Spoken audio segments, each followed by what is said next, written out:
Welcome, ladies and gentlemen, to another Glacial Geek Kill Team Battle Report. I am Phil, the Glacial Geek, coming to you here from Casa de Neil, where I'm about to fight a kill team battle between my Blood Angel Assault Intercessors and Chris's Ad Mech.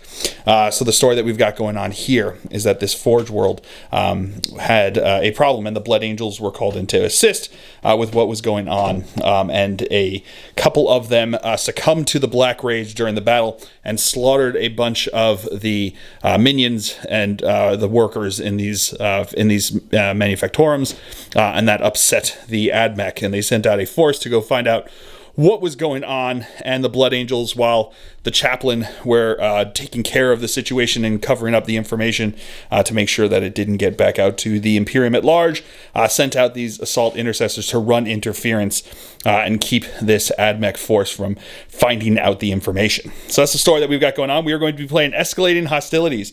There are 6 objectives on the table, 2 close to each of our deployment zones, 2 in the center. Essentially, at the end of each turn, you will score points based upon how many objectives you control. So at the end of the first turning point, you score 1 point for each objective that you control. At the end of the second and third, or at the end of the third and fourth turning points, you score 2 VP for each objective that you control. But at the end of the second and the end of the third turning points, we will take turns removing some of these objectives. So we're removing, they have to be removed to the one that's closest to your deployment zone, starting with the person who has initiative at the time. So at the end of the third, so at the fourth turning point, there will only be the 2 in the middle, which will be pretty good, which will be pretty exciting, which is why the escalating hostilities that they have there. So that's the story. That comes from the main core rulebook for kill team there. So that is the story. That is the mission. Before we go any further, though, let's show you the 2 kill teams that are going to be fighting it out. So for the Blood Angels, I'll be running an Assault Intercessor fire team. And for the Ad Mech, he'll be running a Sakaran fire team and a Vanguard fire team. So those are the kill teams. Going over deployment here, I've got Assault Intercessors over on this side, and then I've got more Assault Intercessors on this side, and my leader is out over here next to them over there in the middle there. Going over deployment for the Ad Mech, we have this is a Ruststalker, right? The ones... Then you have Ruststalker and an Infiltrator, right? Yeah, so he's not a Princeps. I know he's modeled like that, but that's just the one he had there. So it's going to be a Ruststalker and an Infiltrator. Then we have his leader back over here, who is a Vanguard. What is it? I can't remember what they're called. But anyway, this is leader over there with the Vanguard there. Then we've got 2 more Vanguard here. One of them... Skitarii Vanguard. Then we got the guy with the long las, or the Arquebus, the Transuranic Arquebus. We have 2 more Vanguard over here, and then we have 2 more Ruststalkers over on this side. Ruststalker and an Infiltrator. Oh, Ruststalker and an Infiltrator over on this side. Sorry. One on each for over there. So that is going to be deployment. We are now going to move into the scouting phase. Essentially what it is we're going to have 3 options. Number 1 is Fortify, which will allow you to place an additional barricade within red of your deployment zone. The second one will be for Infiltrate, which will allow you to change your one operative's order in the first turning point. And the third is Recon, which will give you a free dash move at the beginning of the game. So essentially you have 1, 2, and 3. It also will act as a way to determine who will have initiative going into turn 1 with a simple rock, paper, scissors method. So Fortify will beat Infiltrate, Infiltrate will beat Recon, and Recon will beat Fortify. So we are now going to show it. 1, 2, or 3. 1, 2, 3. I've chosen 3. My opponent's chosen 3. So we're both going to be dashing away into the middle of the board over here. My opponent is the attacker, so he will be going with the first. He will have initiative going into the first turning point, which is what we'll come back to you with now. All right, so into the strategy phase here of the first turning point. We both gained our CP. We started with the 2 base, so now we've got 3 each because we gained 1 at the beginning of the turn here. We then went into the strategic ploy step.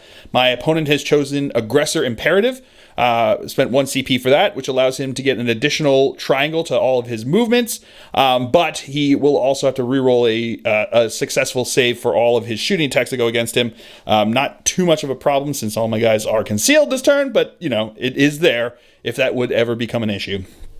So yeah, they've got benefits and then negatives for all their ones. So it's kind of an interesting way to go about it. And then we then into the target reveal step. I have revealed challenge. Not going to focus, is it there? Challenge there, which means that I will be able to whatchamacallit. I had to choose an operative and then choose one of his operatives. So I chose my guy on the left here. And then I chose his guy with the hood over there, make it easier to remember. And if I am able to incapacitate that guy, if my operative is able to incapacitate him, I score VP. And if I did it within red, which all of my weapons are, then I will score an additional VP. So that is going to be it for the strategy phase. So we'll come back to you with the firefight phase. All right, so his first activation will be for his Ruststalker over here, who moved and dashed onto the objective over on this side. My guy activated over here, moved and dashed onto the objective on this side. Then my opponent moved and dashed his guy up on operative up to there. Then my leader moved and dashed onto the objective over here as well. This operative over here moved and dashed into position over there. My guy moved from around this wall over here to move in position over there. And then his guy over here moved and dashed into position on this side. This guy moved and dashed into position over here. And then his trooper over here moved and dashed into position on this side. And then this guy over here moved and dashed into position on this side onto this objective. And then his trooper moved and dashed into position over on this side. And then his leader over here moved into position and then used his data tether to do the action to get a CP. Then this guy stayed where he was at, and this guy moved up over here into position on this side. And that is going to be the end of the first turning point here. At the end of the turning point, my opponent controls 2 objectives. I control 4, so the score is 4-2 to the Blood Angels here after turning point number 1. We will now roll off to see who has initiative going into turning point number 2. I rolled a 4, my opponent rolled a 6, so it will be the Ad Mech here coming at you with turning point number 2. So after the second initiative step here, I dropped this objective over on this side. My opponent dropped the one on that side. So that's where we're at here. So into the strategy phase of turning point number 2 here. We both gained a CP, putting us both at 4. I then spent 1 CP on Shock Assault, which will allow me to fight twice this for each of my operatives. And my opponent has chosen Bulwark Imperative, which will give him the ability to reroll a defense dice when he's getting shot at. But he will also be minus circle to his movement this turn. That will be the end. None of us have anything to reveal in the target reveal step, so we will now go on to the into the firefight step. Beginning of the firefight step, my opponent's Ruststalker over here is going to activate, and he charged into my Intercessor over here, and we are going to now fight. So I have Chainsword there. 5 attacks looking for 3s. My opponent has, what is this? Transonic Blade. Transonic Blade, so he's got 5 attacks as well looking for 3s, but he has Rending. So roll our results here. We'll come back to you with that. All right, I'm going to spend a CP to re-roll one of those into another hit over here, and we will figure this out now. All right, so when we went over this, my opponent first parried my crit with one of his crits. I then parried his regular strike with one of my regular strikes. He then struck me with one of his dice. I struck, he struck, and then I struck. So he does a total of 12 damage to me, because the 6 damage each for those crits. Doing 12 damage, leaving me with 1 wound left, and I did 8 damage to my opponent, leaving him with 2 wounds left.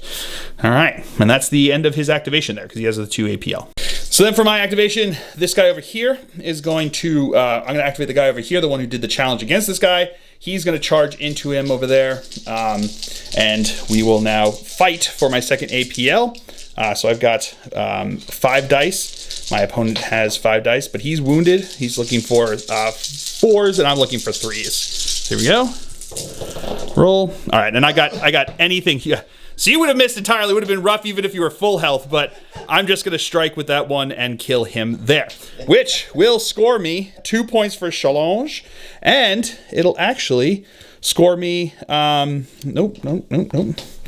I will actually also score rob and ransack here. So any enemy operatives incapacitated. So it's basically a friendly operative within triangle of it, and a friendly operative that is more than square away, which he is further than square away from any other enemy operatives, I score a point for rob and ransack. So not bad.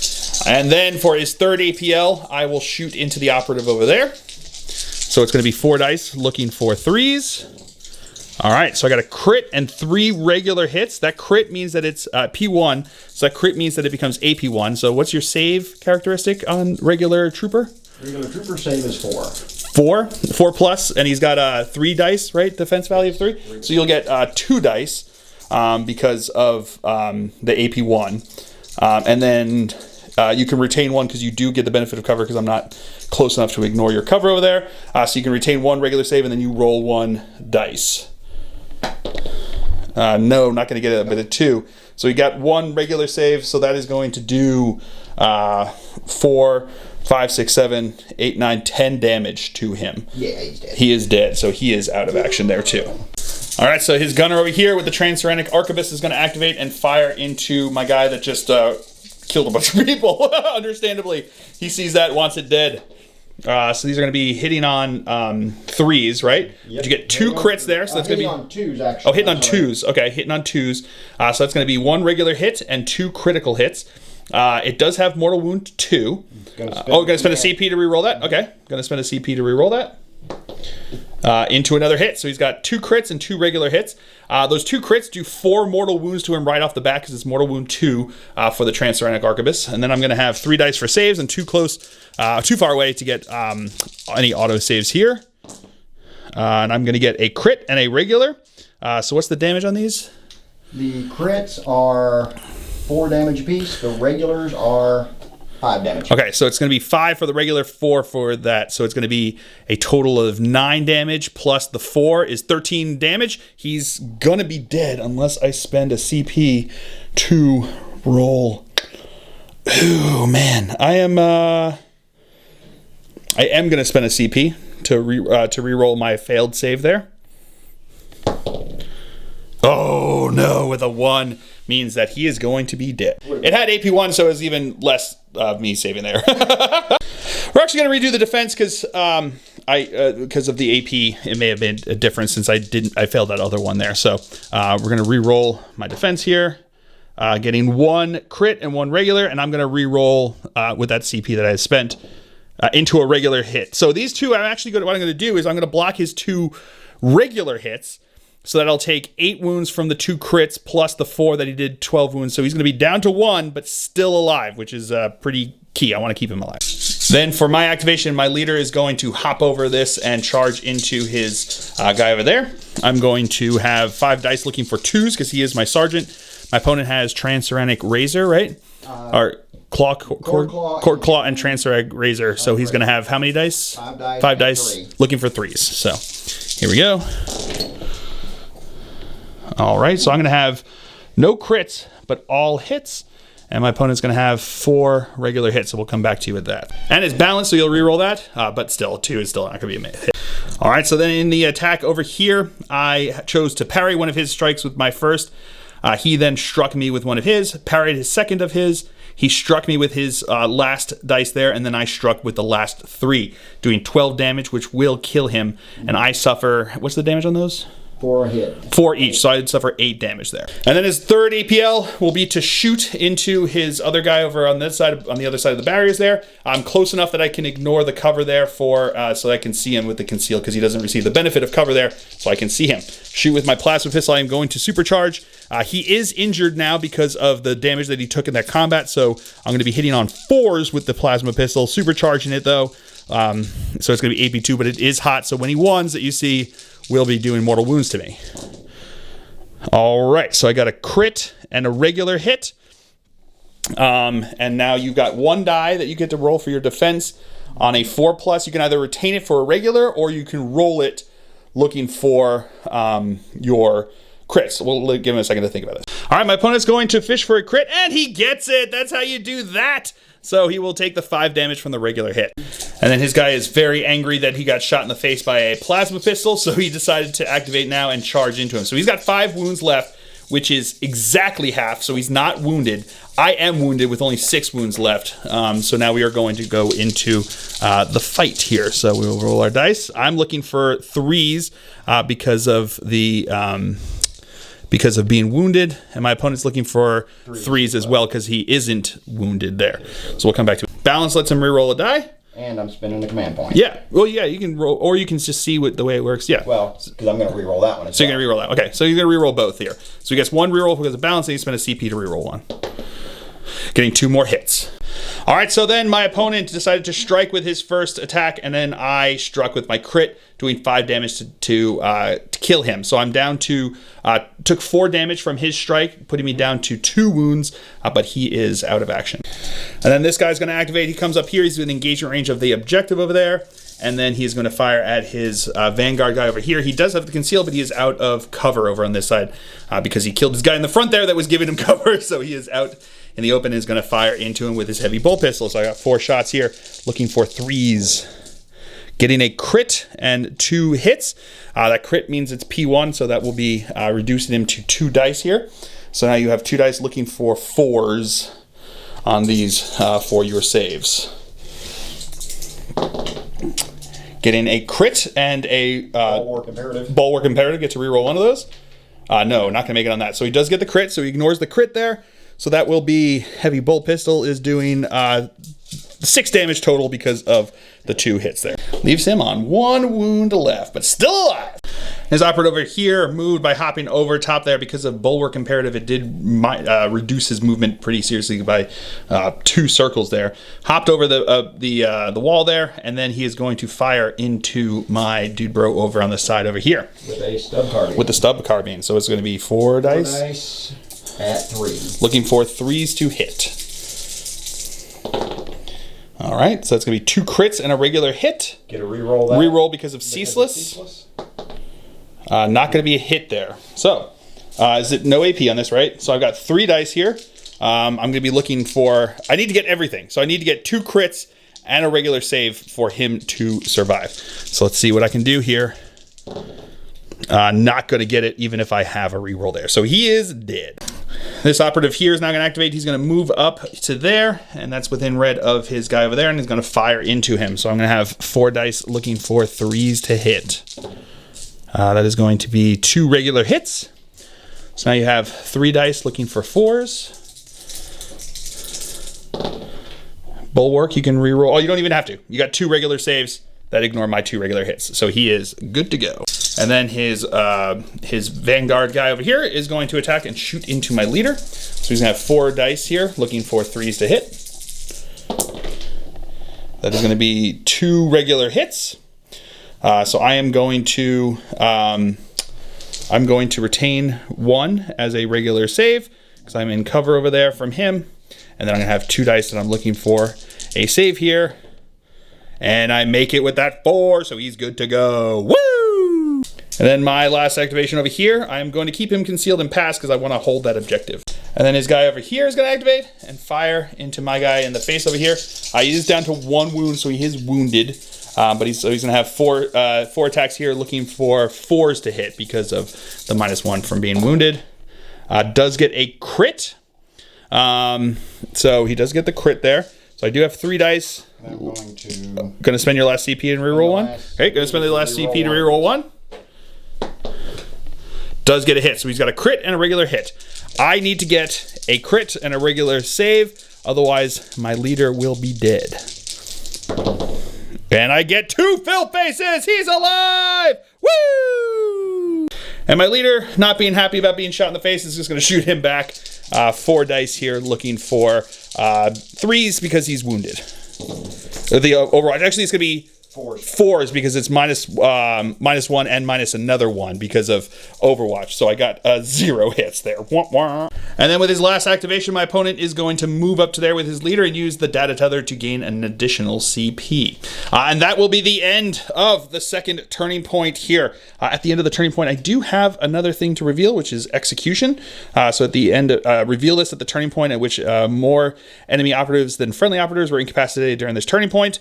And then I'll score points at the end of the battle if they do it on 2 or more turns, and an additional battle point if it's 3 or more turns. So that is the end of the turning point here. At the end, I do control 1, 2, 3 objectives. My opponent does control 1 objective. So he'll score 1 point, and I will score 3 points. We will now roll off to see who has initiative going into turning point number 3. I got a fill face to a 5, so it will be to the Blood Angels here on turning point number 3. And then at the end of the initiative step, we both made our those ones disappear. So the only objectives are now in the center here. And then, so into the strategy phase here of turning point number 3, we both gained a CP, putting both of us at 2. My opponent then spent 1 CP on Protector Imperative, which allows him to reroll 1 die when he's shooting, but has to reroll a successful hit during combat. I'm not going to spend anything on my strategic ploys here. Don't think either of us has anything to reveal in the target reveal step, so we will come back to you with the firefight step. So for my first activation, my leader, I'm going to spend 1 CP on and they shall know no fear, which allows him to operate it without being injured. He is then going to charge into his guy over here. My second APL will be to attack him. So I'm going to have 5 dice here, looking for 2s since he does not count as injured. My opponent has, what is it, 3 dice, looking for 4s. Actually looking for 5. Looking for 5s because he's wounded here. Yeah. Alrighty, so that crit there, I'm going to strike with that, which will kill him because he's only got the 1 wound left there. And then his last shot is going to be with the plasma pistol into his guy over there. I am going to supercharge it, so I'm going to have 4 shots here, looking for 3s because he is not injured for this turn since I spent the CP. I'm going to spend my last CP on a reroll here because I don't want to kill him. Yeah, with a fill face. So it's going to be 2 crits and a regular. You can now, it's AP -2, so you only have the 1 die. If you do retain just the regular save, that will, yeah. So, well, how many wounds does he have? He's got 7. He's got 7. Yeah, unfortunately, that will kill him. So yeah, regardless of what happens here, he is going to be dead. Now my opponent's leader is going to activate. He's going to fire into my intercessor over here because he's close enough to ignore the cover there. So he's going to have, what is it, 4 attacks, looking for 2s. 4 attacks, needing 2s. Yep, needing 2s to hit here. All right, so that's going to be a crit and 2 regular hits, but that because it's also rending, that's going to end up being 2 crits and a regular hit. So I'm going to roll. I'm going to roll my dice to see what I can get here because I need to get 2 crits and a regular save for him to survive. No, he is just going to be dead. So my opponent's then going to spend a CP. What's it called? What's the stratagem again? I apologize. It's Control Edict. Control Edict here. His when he has activated his leader there, he's able to activate another operative within square and visible to him. So he activated this guy here who moved over this side and is now going to fire into my leader. So he's going to have 4 dice looking for 3s with his carbine. And it is ceaseless. Ceaseless, so he gets to reroll 1 of these. Okay. I don't think he needs to. Because actually, you know what? What's the damage? Is at least 1. It's at least 2, right? Yes. Yeah. So no matter what I do here, I cannot stop that because he's got 4 there and I only got 3 dice there. So my leader is dead. So my activation, this intercessor here is going to shoot into his infiltrate over there. So it's gonna be 4 shots hitting on 3s. That's gonna be 2 crits. And a regular, so it is going to be AP1 because it's P1 on the heavy bolt pistol. So you're going to have 2 dice here looking for 4s. Right? Yes. Yes. Yeah. And he has enhanced bionics with... Oh, yes. 1. All right, so he does have enhanced bionics, so you can reroll 1s to save here. Does not get either of those, so he gets 1 regular save there. So that's going to be 2 crits, which is going to be doing 8 damage to him. So it leaves him alive with 2 left. All right, so now my guy is going to charge into him over here. I am able to stay in engagement range of the objective over here and get within engagement range of his guy there. So I'm going to have 5 attacks, looking for 3s to hit with his chainsword. Okay, and I get 4 attacks. Yep.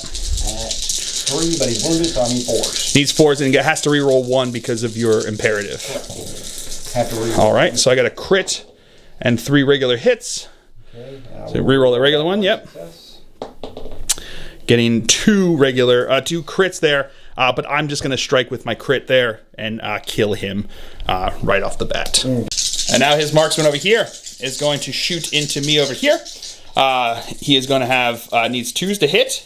It is AP1. And it has mortal wounds on crits. All right.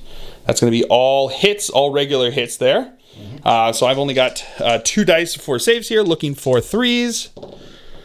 Making 1 crit So that means 3 regular is 15 damage. Yeah, so that's going to kill my guy outright. And then my guy's going to activate, move up to there, and shoot his leader in the face. 4 shots here, looking for 3s to hit. That is going to be 2 crits and 2 regular hits. Pretty good there. So that is going to be AP -1 because of the P1 getting a crit there. So he will now have 2 dice, looking for 3s, is it? 4s. Looking for 4s. All right. So 2 dice looking for 4s. Okay. And they're both too close to the top. Yeah, so no cover there. So he has to roll. Yeah.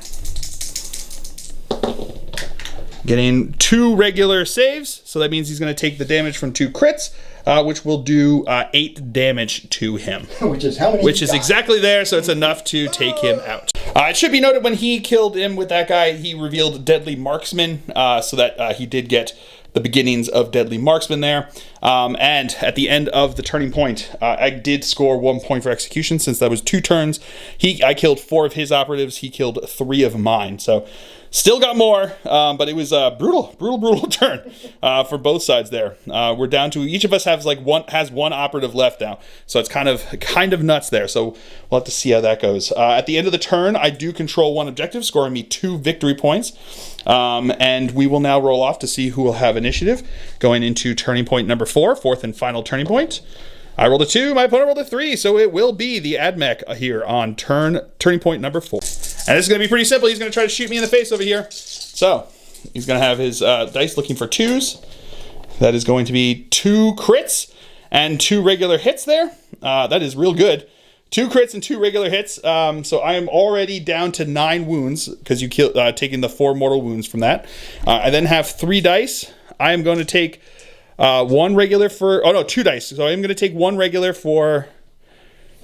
Yeah, I just want regular. So I'm going to take the 1 regular because of cover there, because of AP1. And then I'm going to roll 1 into a crit, but I'm just going to take away the 2 regulars because those are 5 damage versus 4 damage. So that's 12. So that's going to be 4, total of 12. So he's still alive with 1 wound left. And then over here, I am going to spend 1 CP on They Shall Know No Fear. Hop over the wall there. And with the 1 CP that I had, and then I'm going to shoot into his guy over there with my bolt pistol, heavy bolt pistol, hitting on 3s. So that's going to be a crit and a regular. And now you can have retain. So it is AP -1, so you have 2. If you retain a regular one, he will survive because I can only do 5 damage. So yeah, so retain the regular one. Yeah, and it fails that one, so he's going to take command point. Spend his command point. May as well. There you go, to a crit. So you got the crit and the regular one. He ignores everything. He is alive. So that is the end of the turn, at the end of the game here. So at the end of the game, I did not kill more on this turning point than you, so I only scored the 1 point for execution there. Deadly Marksman, what's the second one say? Let me see. So reveal this. At the end of the battle, if you achieve the first condition, which I did, and your marksman has not been incapacitated... No, I don't think you did score the first one. I did score... No. Oh, no. Wait. Yeah, you reveal it when you killed something, and then you have to kill something else. So he did not actually, because he didn't die here. No, the first time. So 1 second. So the marksman, he didn't kill the other guy there. So he did not kill anybody else, so he does not score anything from Deadly Marksman there. So at the end there, I will score an additional 2 points for holding 1 objective there in the middle, putting my score to 14-3. So it was a win, a serious win for the Blood Angels here, and it got brutal. I think what happened was I was able to get stuck in, and I also had some pretty clutch turns there that I was able to do some really serious damage, which is pretty good. But a ton of fun, and it was just awesome going back and forth there. So I hope you guys have all enjoyed this. I certainly have. I have been Phil, the Glacial Geek. As always, my opponent's been Chris. And until next time, stay safe and have fun.